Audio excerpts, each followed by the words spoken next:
Operating system, deadlock avoidance, Banker's algorithm. So Banker's algorithm is a deadlock avoidance strategy. Banker's algorithm को Banker's algorithm इसलिए बोलते हैं क्योंकि ये बैंकिंग सिस्टम में भी यूज़ होता है और ये यूज़ होता है जब भी किसी को लोन लेना होता है तो वो क्या चेक करते हैं कि टोटल अमाउंट जो है बैंक में वो कितनी है, प्लस एक्चुअल में जितने भी अकाउंट होल्डर्स हैं उनके अकाउंट्स में कितना पैसा है। ये इसलिए चेक करते हैं कि अगर इन केस अगर सभी अकाउंट होल्डर्स एक टाइम पर डिमांड करे सारा का सारा पैसा विड्रॉ करने के लिए, तो बैंक के पास इतना पैसा होना चाहिए कि वो सभी को विड्रॉ अलाउड कर दे। लोन अमाउंट और जितने भी अकाउंट में पैसे हैं वो सभी जो सम है वो इतना ज़्यादा होना चाहिए कि दोनों चीज़ों दोनों सिचुएशंस को बैंक हैंडल कर सके। ठीक है, तो bank is trying to be in the safe state कि अगर किसी को लोन देने के बाद भी सभी कस्टमर एक साथ पैसे विड्रॉ करना चाहें तो वो भी अवेलेबल होना चाहिए। Okay, now coming back to the banker's algorithm. तो डाटा स्ट्रक्चर जो यूज होता है वो है आई एंड जे।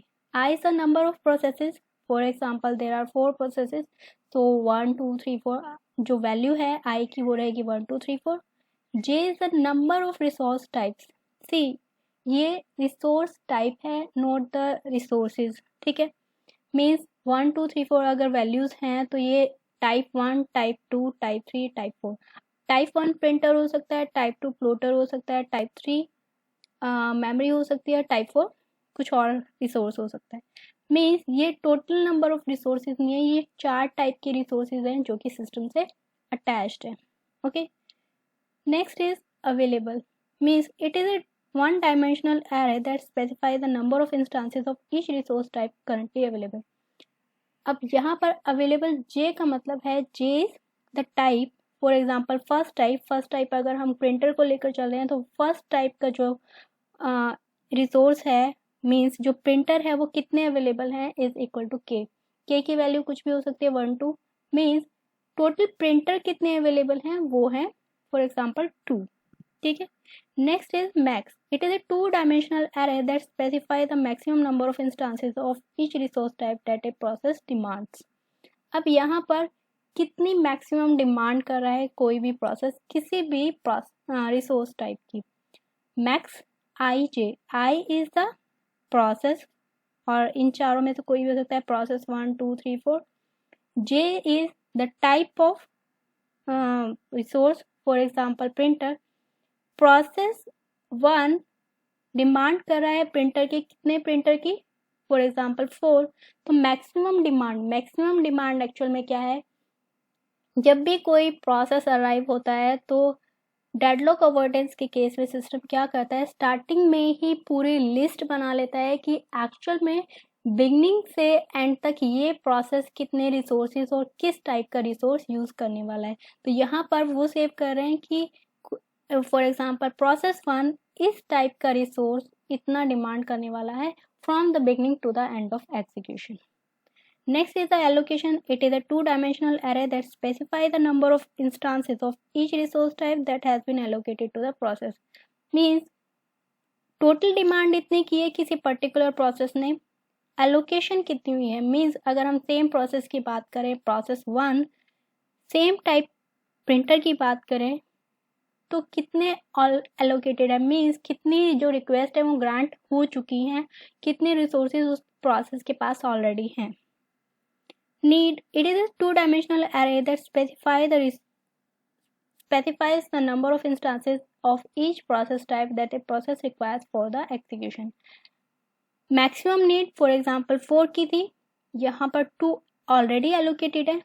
अगर मैक्स में से एलोकेटेड माइनस कर दें तो एक्चुअल में क्या बचेगा, नीड, मतलब अभी उसको कितनी और नीड है। तो यहाँ पर भी क्या आएगा, प्रोसेस, अगर सेम प्रोसेस की बात हो रही है, प्रोसेस 1 टाइप कौन सा हो सकता है 1 2 3 4 5। अगर हम सेम प्रोसेस की रिसोर्स टाइप की बात करें, फॉर एग्जांपल फर्स्ट प्रिंटर की बात करें, तो उस प्रोसेस को कितने और प्रिंटर की ज़रूरत है एलोकेशन के बाद। ओके, सो कोई भी process, for example there are 3 processes, allocate हैं इतने रिसोर्सेज। मैक्सिमम नीड जो इसने स्टार्टिंग में बताई थी वो ये थी। अब जो ये माइनस करने के बाद मतलब मैक्सिमम में से एलोकेटेड माइनस करने के बाद अभी भी उसको इतने रिसोर्सेज की ज़रूरत है। अब कोई भी प्रोसेस अपनी नीड को पूरी करने के लिए कोई भी रिक्वेस्ट सेंड करता है, रिसोर्स रिक्वेस्ट एल्गोरिथम के थ्रू जाएगा, ठीक है। और ये क्या कहता है, रिक्वेस्ट आई जे मीन्स अगर कोई भी पर्टिकुलर प्रोसेस है, फॉर एग्जांपल प्रोसेस 1 है, किसी भी टाइप का रिसोर्स, सी यहाँ टेबल में मैंने एक ही टाइप का रिसोर्स लिया है, ठीक है, क्योंकि हम नेक्स्ट वीडियो में पूरा क्वेश्चन सॉल्व करेंगे, तो अभी हम जस्ट कंसेप्ट को अंडरस्टैंड करने की कोशिश कर रहे हैं, ठीक है। तो यहाँ पर फॉर एग्जांपल प्रिंटर है, प्रिंटर कितनी रिक्वायरमेंट है, फॉर एग्जांपल 2 प्रिंटर्स की रिक्वायरमेंट है। तो ये रिक्वेस्ट क्या कहती है कि किसी भी प्रोसेस की पी आई वॉन्ट्स के instances of resource type RJ, RJ is a type of resource. When a request is made by process PI, the following actions are taken. What are these actions? First is if request I less than equal to need I. मतलब अगर for example request है, ठीक है, कितनी request है, क्या वो need से कम या फिर उसके इक्वल है। इसका कहने का मतलब क्या है कि जब कोई भी प्रोसेस, फॉर एग्जांपल ये रिक्वेस्ट प्रोसेस 1 ने की है, ठीक है, इस प्रोसेस ने जो रिक्वेस्ट सेंड की है उसको मैच करेंगे कि जो इसने स्टार्टिंग में नीड बताई थी, मतलब ये जो मैक्सिमम में से एलोकेटेड माइनस के बाद जो हमारे पास डाटा है इस प्रोसेस का, किसको फ्यूचर में इतने नीड हो सकती है रिसोर्सेज की, क्या वो अब रिक्वेस्ट जो कर रहा है वो उससे कम या इक्वल है। जैसे फॉर एग्जांपल कि अब ये रिक्वेस्ट कर रहा है 7 की, ठीक है, यहाँ पर कोई नंबर 7 है, ठीक है, तो हम कंपेयर कर रहे हैं कि जो नीड में इसने 6 मेंशन किया था अब वो उससे ज़्यादा रिक्वेस्ट कर रहा है, which is not a valid request, ठीक है, क्योंकि जो हमारे डाटा में सेव है कि ये फ्यूचर में 6 ले सकता है और 6 की ज़रूरत पड़ेगी, अब ये उसको चेंज नहीं कर सकता कि मुझे अब 7 की ज़रूरत है, ठीक है। तो हम ये चेक करेंगे जो अब रिक्वेस्ट है वो उससे या तो कम हो, कम मतलब 6 की जगह वो 4 की रिक्वेस्ट कर सकता है, बट 6 की जगह वो 7 की रिक्वेस्ट नहीं कर सकता, ठीक है। तो क्या ये वैलिड है? अगर ये 6 से कम है तो ये वैलिड है, अगर 6 से ज़्यादा है तो ये वैलिड नहीं है, और अगर 6 के इक्वल है तो भी ये वैलिड है, ठीक है। ओके, अगर रिक्वेस्ट वैलिड है then go to the step 2। अगर स्टेप 2 है तो स्टेप 2 क्या कहता है, request i less than equal to available. यहाँ पर अब हम चेक करेंगे कि क्या हमारे पास वो रिसोर्सेज अवेलेबल हैं कि फॉर एग्जांपल ये रिक्वेस्ट हम कंसीडर कर रहे थे, ये जो रिक्वेस्ट है वो इस नंबर से कम है या फिर इसके इक्वल है, नहीं, यहाँ पर रिक्वेस्ट ग्रांट नहीं हो सकती क्योंकि हमारे पास इतने रिसोर्सेज अवेलेबल ही नहीं है। तो ये क्या होगा, इसको होल्ड पर रख देंगे कि ये प्रोसेस अभी वेट करे क्योंकि अब भी इतने रिसोर्सेज अवेलेबल नहीं है, ठीक है। इन केस अब ये प्रोसेस 2 आता है और प्रोसेस 2 की जो रिक्वेस्ट है उसको भी हम पहले वैलिड चेक करेंगे, अगर वो वैलिड है तो स्टेप 2 पर वो क्या करेगा, कंपेयर करेंगे कि जो अवेलेबिलिटी है वो नीड के ज़्यादा है। फॉर एग्जांपल यहाँ पर अगर 2 है इसका मतलब ये 3 से कम है, तो ये रिक्वेस्ट जो है ग्रांट की जा सकती है। और अगर ये रिक्वेस्ट मतलब ये जो कंडीशन है ये फुलफिल हो रही है तो देन गो टू स्टेप 3।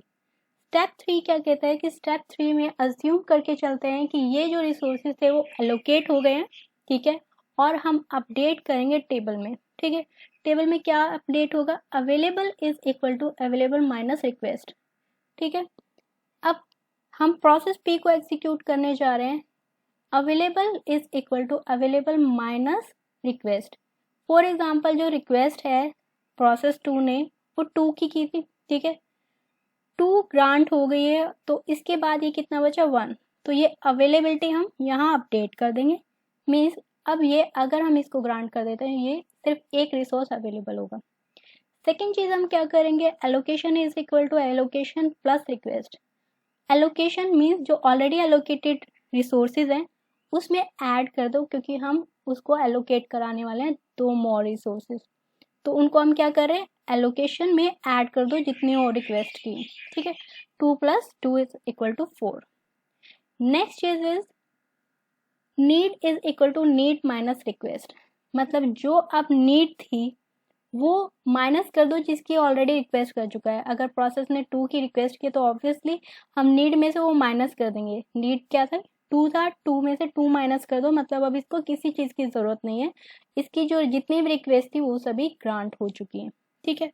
और अब ये एग्जीक्यूट कर सकता है, बट यहाँ पर सबसे पहले हम क्या करेंगे, सेफ्टी एल्गोरिथम एग्जीक्यूट करेंगे।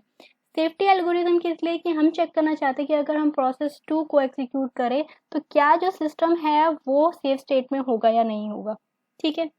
सेफ स्टेट में जाने से पहले हमें दो चीज़ों का पता होना चाहिए। Work, it is a one dimensional array that specify the number of instances of each resource type currently available. किसी भी रिसोर्स टाइप मतलब कोई भी प्रिंटर हो सकता है, या फॉर एग्जांपल यहाँ जो भी रिसोर्स टाइप था वो कितने अवेलेबल हैं। अगर यहाँ की बात करें तो फॉर एग्जांपल यहाँ 3 अवेलेबल थे, ठीक है। क्योंकि ये अभी हमने एलोकेट नहीं किया, हम अज्यूम करें कि अगर हम एलोकेट कर देंगे तो किस तरह से अपडेशन होगी, ठीक है। बट अभी एग्जीक्यूशन से पहले हम देखना चाहेंगे कि क्या ये सेफ्टी एल्गोरिथम के गो थ्रू होता है या नहीं होता है। अगर ये सेफ्टी के अकॉर्डिंग जाता है तो हम इसको एग्जीक्यूट करेंगे, अदरवाइज नहीं करेंगे, ठीक है। Okay, so next thing is finish. It is a single dimensional array that specify whether the process has finished its execution or not. Means अगर कोई भी प्रोसेस है वो एग्जीक्यूट हुआ है या नहीं हुआ है, वो कैसे, उसका जो स्टेटस है वो फॉल्स और ट्रू होगा। फॉल्स का मतलब है अभी वो एग्जीक्यूट नहीं हुआ है, और अगर स्टेटस ट्रू है तो इसका मतलब प्रोसेस ऑलरेडी एग्जीक्यूट हो चुका है, ठीक है। अब आते हैं सेफ्टी एल्गोरिथम पे। सेफ्टी एल्गोरिथम क्या कहता है, work is equal to available. Available means जितने रिसोर्सेज अवेलेबल थे, ठीक है। Finish i is equal to false for i is equal to 0 up to n-1 means जितने भी प्रोसेसेस हैं, फिनिश आई क्या डिनोट करता है, आई, क्योंकि हमने स्टार्टिंग में किया था, आई किसको रिप्रेजेंट करता है, प्रोसेसेस को, और जे करता है रिसोर्स टाइप को, ओके। तो यहाँ पर फिनिश ऑफ प्रोसेस फॉल्स है, मतलब ये सभी फॉल्स हैं। फॉल्स का मतलब ये सभी अभी एग्जीक्यूट नहीं हुए हैं जितने भी प्रोसेसेस हैं। ये वैल्यू कितनी भी हो सकती है, डिपेंड करता है कितने प्रोसेसेस हैं। यहाँ पर 3 है, इसका मतलब आई की वैल्यू 1 2 3 है, ठीक है। 0 से भी स्टार्ट कर सकते हैं, सेम थिंग है, okay. So all the processes are ready to be executed, but अभी एग्जीक्यूट नहीं हुए हैं। कितने रिसोर्सेज अवेलेबल है। सेकेंड स्टेप कहता है finish i is equal to false. अब यहाँ पर चेक करेगा एग्जीक्यूशन के लिए कि फिनिश आई फॉल्स है। कोई भी एक सिंगल प्रोसेस ले लेते हैं, फॉर एग्जांपल सेकेंड प्रोसेस ले लेते हैं कि आई की वैल्यू 2 है। फिनिश आई मतलब जो प्रोसेस 2 है वो एग्जीक्यूट नहीं हुआ है, ठीक है, अभी वो एग्जीक्यूट नहीं हुआ है, उसकी वैल्यू फॉल्स है। सेकेंड थिंग, उसकी जो नीड है वो वर्क के लेस देन इक्वल टू है, मीन्स जो उसकी नीड है, वर्क मतलब अवेलेबल, मीन्स जो अवेलेबिलिटी है रिसोर्सेज की वो उसके लेस देन इक्वल है, हाँ, क्योंकि यहाँ पर वैल्यू 2 है, यहाँ 3 है, जो कि less than equal to 3 condition fulfil हो रही है, ठीक है। तो ये कंडीशन फुलफिल हो रही है, इसका मतलब यहाँ ग्रांट की जा सकती है, और जो पीछे हमने अपडेट किए थे वो सभी अपडेट हो जाएंगे, ठीक है। तो यहाँ पर अपडेट होने के बाद ये क्या करेगा, एग्जीक्यूट करेगा, मतलब प्रोसेस 2 जो है एग्जीक्यूट कर सकता है, क्योंकि हमने 2 कंडीशन चेक की कि क्या वो एग्जीक्यूट हुआ है या नहीं हुआ है, और जो नीड और अवेलेबिलिटी है उसकी कंडीशन चेक की है, और अगर ऐसा है तो उसको एग्जीक्यूट कर देंगे। एग्जीक्यूट करने के बाद अब हमें टेबल में अपडेट करना है कि work is equal to work plus allocation. Means work किसको डिनोट करता है, अवेलेबिलिटी को। मीन्स यहाँ पर वैल्यू अपडेट कर दो, क्यों, जब ये एग्जीक्यूट होगा ये क्या करेगा, टर्मिनेट करेगा प्रोसेस 2। टर्मिनेट होने का मतलब है जितने भी इसके पास रिसोर्सेज हैं वो सभी रिलीज हो जाएंगे, ठीक है। और अगर हम देखें तो यहाँ पर work is equal to work plus allocation, means जो ऑलरेडी अवेलेबल है उसमें जो एलोकेटेड हुए हैं वो सभी यहाँ आ जाएंगे। और यहाँ क्या कहते हैं, यहाँ देख सकते हो आप, एक सेकेंड, एलोकेशन कितना हुआ था, 2 चाहिए थे, ऑलरेडी एलोकेटेड थे, और 2 और एलोकेट हो गए, मतलब टोटल 5 हैं जो एलोकेट हुए थे, ठीक है। ये हम अभी एग्जीक्यूशन नहीं की थी, बट ये अपडेट कर चुके थे, ठीक है। तो वही एलोकेशन वाली वैल्यू ले रहे हैं, यहाँ एलोकेशन नहीं मेंशन है, तो यहाँ पर आप एलोकेशन वहीं से वैल्यू लिए 4, ठीक है। वर्क यहाँ पर जब 2 एलोकेट हो चुके हैं, इसका मतलब यहाँ पर एक अवेलेबल है, वर्क की वैल्यू 1 है, प्लस एलोकेशन की वैल्यू 4 है, 1 + 4 = 5। तो अवेलेबल की वैल्यू 1 + 4 = 5। यहाँ पर वर्क की वैल्यू 5 हो जाएगी कि अब इतने रिसोर्सेज अवेलेबल है आफ्टर एग्जीक्यूशन ऑफ प्रोसेस 2। ठीक है, देन इसकी वैल्यू को ट्रू सेट कर दो, मतलब इसी सेम प्रोसेस, क्योंकि एग्जीक्यूट हो चुका है, इसके रिलीज हो चुके हैं रिसोर्सेज, तो इसकी जो वैल्यू है उसको ट्रू सेट कर दो। मीन्स ये जो प्रोसेस है अब एग्जीक्यूट हो चुका है, तो अब इसको दोबारा कंसिडर नहीं करेंगे। ठीक है, और ये सभी जो स्टेप्स हैं वो हर एक प्रोसेस के लिए फॉलो होंगे, और अगर ये सभी 1 by 1 एग्जीक्यूट होने के बाद जो भी हमने सेफ्टी एल्गोरिथम और रिक्वेस्ट एल्गोरिथम लिया था, दोनों अगर प्रोसेसेस बाकी के भी एग्जीक्यूट होके यहाँ ट्रू वैल्यू सेट हो जाती है सभी प्रोसेसेस की, तो इसका मतलब क्या है, जो सिस्टम है वो सेफ स्टेट में है। अदरवाइज अगर कोई भी प्रोसेस रिक्वेस्ट के अकॉर्डिंग एंटरटेन नहीं हो पाता, तो इसका मतलब क्या है कि सिस्टम सेफ स्टेट में नहीं था। ओके।